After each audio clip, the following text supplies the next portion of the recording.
ما سالتش نفسك في مره وانت راكب عربيتك الاوتوماتيك ازاي بتدوس فرامل وتوقف العربيه والموتور بيفضل شغال والعربيه واقفه؟ في الطبيعي لو العربيه مانوال وانت سايب الدبرياج ومديها الاولاني ودوست فرامل من غير ما تدوس دبرياج العربيه هتبطل. ليه في الاوتوماتيك العربيه ما بتبطلش؟ ايه الحاجه المختلفه في الفتيس الاوتوماتيك بتخلي العربيه ما تبطلش؟ تعال معايا بقى النهارده اعرفك الفتيس الاوتوماتيك بيشتغل ازاي.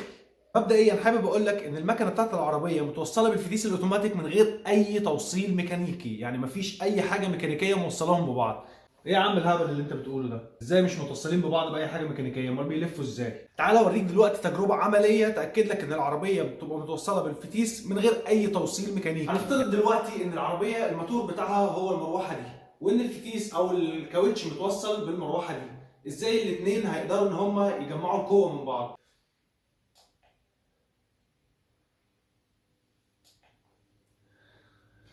دلوقتي المروحه دي شغاله والمروحه دي بدات تلف. لو جينا وقفنا المروحه دي هتفضل شغاله زي ما هي. يعني لو افترضنا ان ده الموتور بتاع العربيه فالموتور بتاع العربيه شغال زي ما هو، وانت دايس فرامل فموقف الفتيس وعادي الفتيس واقف من غير ما المكنه تكون بتقف.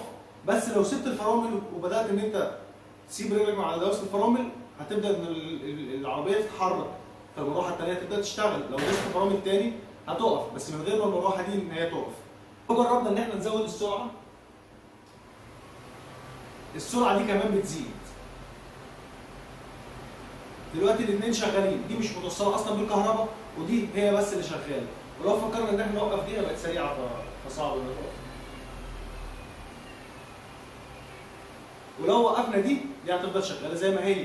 يعني لو جينا ننفذ التجربه ان دي مكنه العربيه فمكنه العربيه بتفضل شغاله زي ما هي، وانت داس فرامل فالعربيه بتقف عادي من غير ما المكنه تبطل. بس لو سبت الفرامل بتبدا العربيه تتحرك وتتوصل بالمكنه. بالظبط هو ده اللي بيحصل في الفتيس الاوتوماتيك. نفهم من كده ان الفتيس الاوتوماتيك اللي موصله بالعربيه هي عباره عن توربينه مقفوله. المكنه بتبقى متوصله بتوربينه والفتيس بيبقى متوصل بتوربينه، والاثنين محطوطين في دايره مقفوله، مفيش اي حركه ميكانيكيه ما بينهم غير زيت الفتيس. طرمبه الزيت بتضخ الزيت جوه التوربينه دي في دايره مقفوله، ما بيطلعش منها الزيت نهائي غير من ناحيه ثانيه عشان يغذي باقي اجزاء الفتيس، وبيفضل الزيت يلف بالطريقه دي بحيث ان الزيت هو اللي يكون موصل الجزئين ببعض. عشان كده زيت الفتيس مهم جدا. وطبعا لو فكرت في مره انك تبقى معاك عربيه اوتوماتيك وتشيل منها زيت الفتيس عمره ما هيشتغل نهائي، لان الزيت هو اللي بيوصل الحركه ما بين المكنه والفتيس. وطبعا ده لان الزيت اتقل من الهواء ففقد الطاقه بيبقى اقل من الهواء، لان التوربينه لو اتعملت بالهواء بس هيبقى فقد الطاقه كبير جدا، هتدوس على دواسه البنزين والار بي ام يعلى معاك جدا وبرضه العربيه تتحرك ببطء. لكن الزيت تقيل فبيعمل عمليه فقد الطاقه بتبقى اقل من الهواء. عشان كده معظم العربيات اللي بيبقى فيها فتيس اوتوماتيك وفتيس مانوال بتلاقي اللي بتنزل بفتيس مانوال ممكن تبقى مثلا 1300، لكن اللي بتنزل بفتيس اوتوماتيك بتبقى 1600 عشان يعوض فقد الطاقه اللي بيحصل في الفتيس الاوتوماتيك. عشان كده دايما اي حد بيبقى بيحب يشد بعربيه بيحب العربيات المانوال عشان بيبقى فقد الطاقه فيها قليل، لانك الكلاتش مجرد ما بتسيب الدبرياج بيبقى خلاص المكنه والفتيس حته واحده.